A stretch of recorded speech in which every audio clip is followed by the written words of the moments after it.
Hello, crafty friends, and welcome back. My name is Deepa from DeeZinesByD, and I'm so excited to be sharing the Spellbinders video with you today. We are going to be working with the Spellbinders September 24 club kits, and I'm going to mix and match everything and have a whole bunch of fun. And I did want to let you know that I haven't been posting that much recently, but there's lots more to come. So let's go ahead and take a look at all of the products for this month. The only thing I don't have is the wax seal, okay? But here's the glimmer kit. I love the glimmer kit. It's something that I would say out of all the kits I would always get. You get a big thanks with a bunch of sub-sentiments. The foil for this month is rose gold. You also have the clear stamp and die of the month, a bunch of pumpkins and beautiful sentiments. It cuts out some of the sentiments, but not all of them, so keep that in mind. You've got the stitching die of the month here. Now, this is a large sunflower, and you can see that you can cut that out and stitch that up, or if you wanted, use gems. I love doing that instead. I've got the Better Press kit of the month here. You can see it's a bunch of leaves. Now you could use those leaves separately. Keep in mind there are not dies to cut out the leaves because this is a registration kit. So the registration kit, what it means is you get this acetate template, and what you do is you put the template on your Better Press system, and then you see those leaves are different, outlined in different colors. So you'll use the leaves that are in black, add one ink, then put the leaves on that are red, add another ink, and then you can get the same design that you get on the front of the packaging. Now for the stencil of the month, you can see you get these stencils here. There are 5 stencils, and what they do is you can add different colors of inks for different squashes, and you get a nice squash background.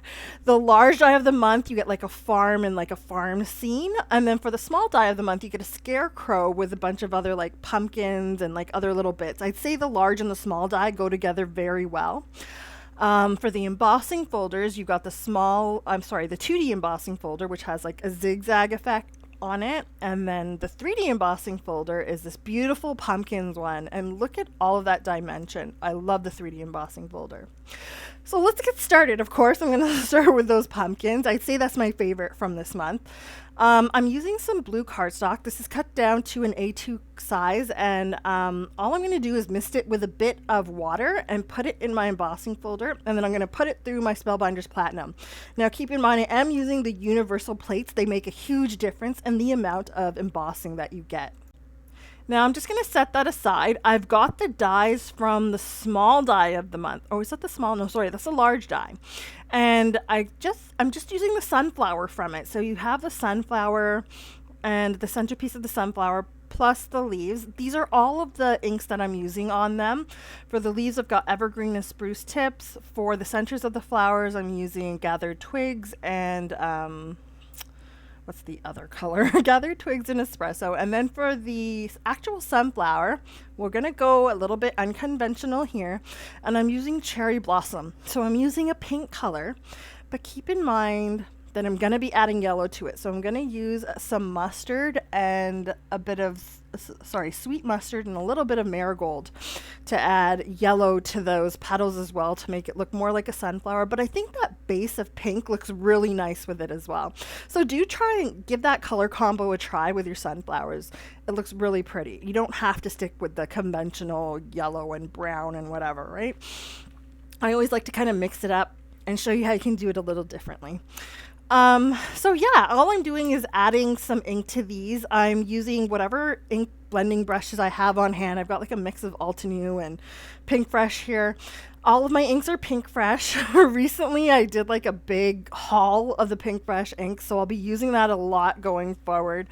And yeah, just ink blending those up. Now you'll notice that I don't use colored cardstock, and that's just because I'm too lazy to find the colors. I like to add ink so I can get dual tones to it and give it more of a realistic look. Okay, so now I am just assembling this, and there really is nothing to assembling it. All you really have to do is attach the centers to the sunflowers.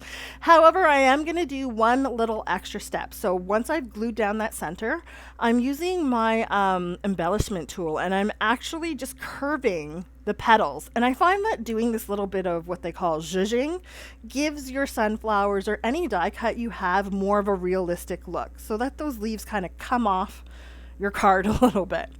So now that I did all 4 of those, I've set them aside, and we're going to do some glimmering. So I've got the glimmer kit of the month here. I'm of course going to foil that large thanks, which is really pretty. I love when you get these large generic sentiments as part of your kits because you can use them for any project that you got going, right? So I'm going to do the thanks and I'm going to do the all I can say is to put that whole sentiment together. And I'm going to foil it with the rose gold, which is what comes with the kit this month. Now keep in mind, if you do get another color of foil, that's simply just because there is probably just some issues with the stock that they have of the rose gold. They do sometimes switch that up, so don't think, oh my god, I got the wrong colored foil. It can vary from month to month, so keep that in mind, and it does say that on the website for this kit. Now for my cardstock, I am using the Hammermill cardstock, which works perfectly for foiling. And I've basically got everything ready. I've heated up my machine and I'm going to go ahead and put this down there and set my timer. And while the timer's setting, I'm going to do something a little different here. I've got a little ad for you, so I hope you like this. Hi crafters, so I just want to take a couple minutes to share with you a sale that's going on at Spellbinders. You probably know about it right now. It's the tool sale and there are tons of tools for sale. I wanted to share with you my 3 tools that I love the most from Spellbinders, and they're actually the cheapest tools I think that they have. The first being this thing. Now you're probably not going to see this. I'll put a picture up here of what you'll see online, but it's the little like magnetic tool that basically you get it with the Glimmer system, and it's to take all your plates off when they're hot. I also find it comes in handy on the Better Press system because you put your plates down, and sometimes the larger ones, they're harder to get off. So I just basically use this, pick them up, and they come off so easily. Especially with these nails, it's hard to get them off sometimes. So yeah, first of all, this magnetic tool. Then we've also got the reverse grip tweezers. So these reverse grip tweezers come in handy for everything. I love that they got like a really sharp tip, so for picking up all the small little die cuts that you may have, the little leaves, for placing them behind flowers and things like that. These are amazing, not to mention because they're reverse grip. You can kind of put your die cut in here and put glue on it and then kind of release it to put it down. Very great. Now the other thing I love is the tool-in-one. Now mine is a blue one. The one online is white. Got a picture up here with the price.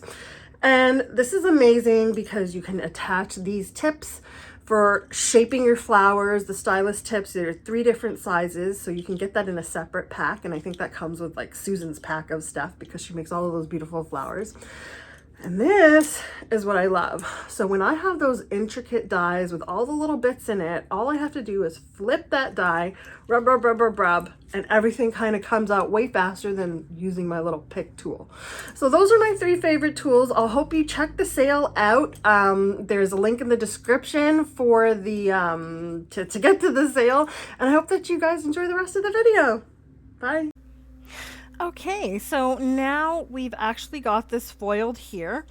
You can see it came out absolutely gorgeously. I'm going to go ahead and use the coordinating die to now cut out the thanks. And with this kit, there is no die to cut out the sub-sentiment, but I will just cut that down into like a banner to use for my card. So I think this is the best part. Once you pop that thing out, it looks absolutely pretty. So now I'm going to go ahead and cut down that sentiment to create the banner strip.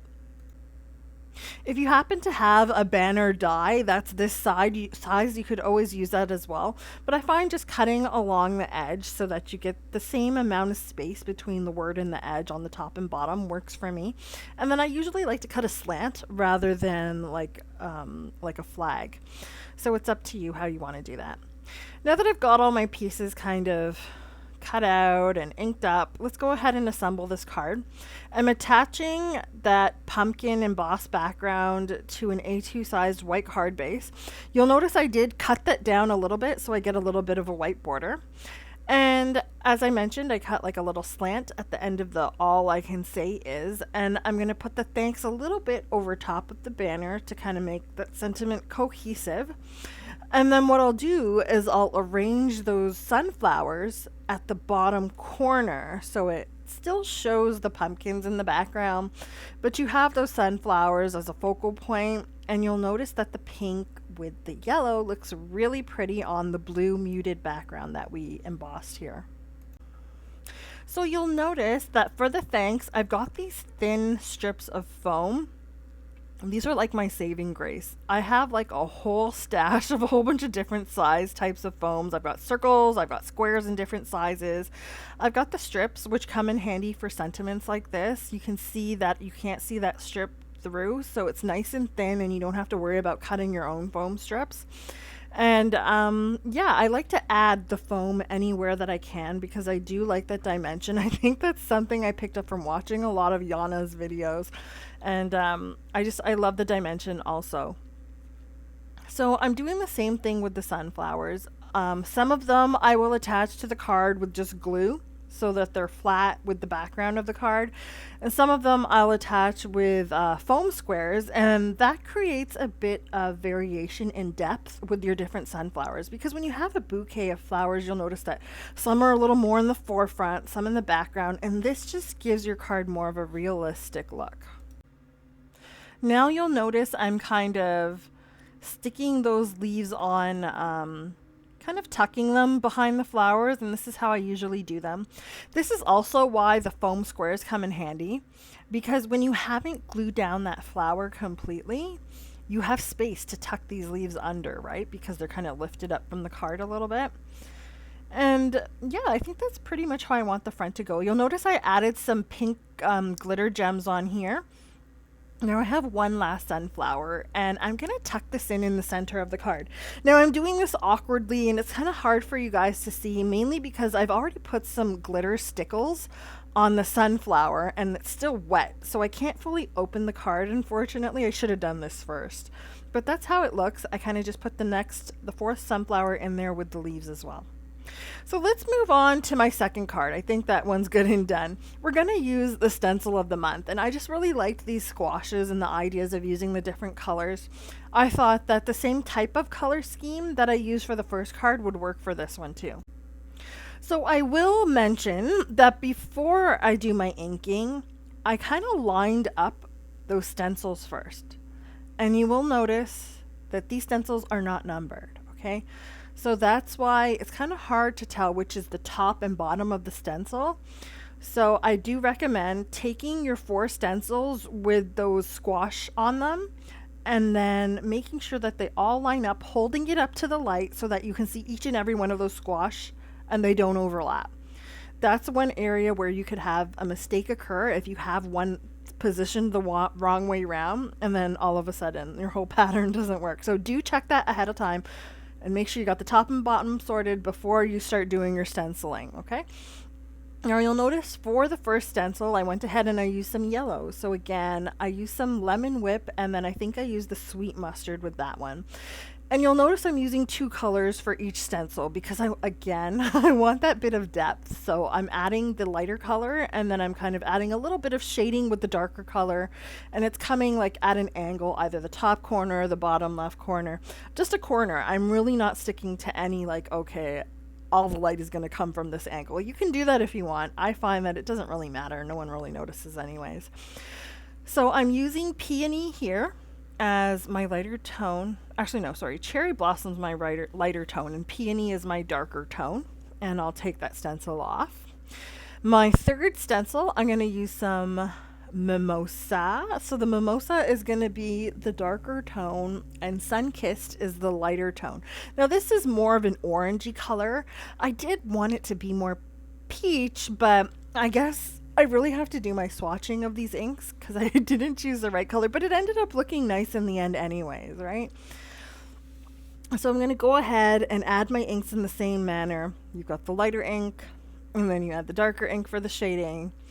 And then I'll take off that stencil and put on my last stencil. And for my last stencil, I'm using some blue. So this is like the blue we had in the background in the first card. I'm going to end up using Storm and Stargazer. You'll notice I went with darker blue. So all of the pink, the yellow, and the orange was like a lighter color. The blue is really nice and deep, kind of like that background, which I think it creates that variation of tones and brings more interest to the card. You could use whatever color scheme you'd like. I like to sometimes look up color schemes online before I do stenciling like this so that I know that it's going to look really cool in the end. Yeah, that's usually the method I go through if I really want to make sure my card is aesthetically pleasing to me in terms of color. So the first four stencils are the squash. The last stencil is going to be the tops of the squash, so you really just need a brown. And I think I just used some gathered twigs here. I didn't bother with the two tones. All I did was I varied my pressure because it is such a small area you have for the tops of those squash. It's going to be hard to get more than one color in there, so I just did it lightly at first, and then I just darkened the edge a little bit to create a double tone. And that's also something you could do if you don't have a lot of ink pads, right? So there's how it turned out. I'm going to go ahead and grab the pumpkin dies from the small die of the month. There's like a pumpkin and then like a little squiggly bit and then some leaves. So you'll notice that I'm picking and choosing the dies that I'm using. I'm trying my best not to do what's expected. And that's what I tend to do. I don't want to just do the farm scene. You're going to see a lot of inspiration with that. I don't want to just do the scarecrow. You're going to see a lot of inspiration with that. I want to use the different elements from the sets and create something a little different so you can get a bit of a different idea of what you can do with this, right? Do keep in mind, and this is actually my first time using the Scout. Okay, so I got it a while ago and I haven't used it yet. This is my first time using it, and I will say I'm honest. Okay, so the first time I used the Scout, it was hard to get it through, and that's because I put the die too close to the front, like as I rolled it. I think the best thing you can do is put the die closer to the end of your platform as you're rolling it to build up a little momentum. And then after the first time I die cut, it was good to go. Like maybe that was just a little defect with my Scout. I don't know if they're all like that, but I would recommend doing that your first time, and then it works perfectly after that. But yeah, now that I've got everything cut out, I did the pumpkins out of pink, I did the leaves out of brown, and then I used some of that Spellbinders like champagne gold cardstock to the gold glitter one to cut out those squiggly bits because I think it looks really pretty in that glitter. I cut down my panel, so I cut off an inch from one side and then the bottom side so that I get a ½ inch border around the whole thing. I attached it to the blue A2 size cardstock. This is the same blue color I used on the first card. And then I put it through that 2D embossing folder, and look how cool that looks. So you get that embossing on top of your ink blended image, which adds some texture to it. And then I've also got it going on that blue background so that it's kind of cohesive. So if you don't see it on that squash background, you do see it on the border, which is really cool, I think. A nice effect. And then just to have that center panel stand out a little bit, I'm using some foam and some craft foam here, and I'm just going to attach this to kind of have that center panel pop up a little bit and stand out. So I did detach it. I didn't fully glue that down as I put it through the 2D embossing folder, and that was because I wanted to add the foam, and now I can go ahead and attach this and kind of line it up with the embossing on the blue background. And now I can go ahead and attach this to the card base. So again, this is an A2, I think this one's it's side folding white card base. Now that I've got that there, I can go ahead and add my sentiment. Now the sentiment was stamped and cut out from the clear Stampin' Die of the month. You'll notice that there is a die to cut this sentiment out, and then there's like two other sentiments. I think there's a hello and then a happy Thanksgiving. And then there are other sub-sentiments. Those don't have dies to cut them out, I don't think. I think you can just kind of cut them out in a banner like I did on the first card. And then you also have the die that cuts out like the pumpkin outlined image from the stamp set, which I didn't use here, but I hope to use on another card in the future. Either I'll post another video for that on my channel, or I will have that on my Instagram account. I like to do reels and things like that if you haven't tuned into my channel before. So all of the links, I'm going to have a link with a supply list for everything in this video down below. It will be a link deli link. I'll say look at the supplies here, and then I will also have a link for the clubs. I'll have a link for the sale that I mentioned, and I'll also have a bunch of links where you can find me on Instagram, on Pinterest, on Facebook. So don't forget to check me out there as well. I try my best to post everywhere so that if you see me in one place, you're going to continue to see everything I post there. But I say for the most part, I'm the most consistent with my blog, YouTube, and Instagram. And yeah, definitely do check me out on Instagram. I have a ton of reels and a bunch of card inspo on there as well. So yeah, if you haven't subscribed, don't forget to like and subscribe and hit the notification bell for future videos. And if you feel like you're just trying me out for now, that's okay too. As long as I can provide you with some type of inspiration, that's great. You'll notice here I mentioned those reverse grip tweezers in my little ad there for the Tool-tacular, or the tool sale that's going on right now at Spellbinders. This is where it comes in handy, really positioning all of these die cuts, and especially when putting glue on them. Like, you'll notice that little squiggly twine bit that comes off of the pumpkin. It's hard for me to hold it and put the glue on. The tweezers really come in handy for that. So yeah, I'm basically building up that little corner there with the pumpkins that I cut out, and I think that's pretty much good. And those are my cards for today. You'll notice at the end of that squash card, I did add some gems on there for a bit of interest. And yeah, so I hope that this video has inspired you today. Don't forget to come back next time. I'll have more inspiration for the rest of the kids going forward, and I hope to see you again. Thank you for watching. Bye.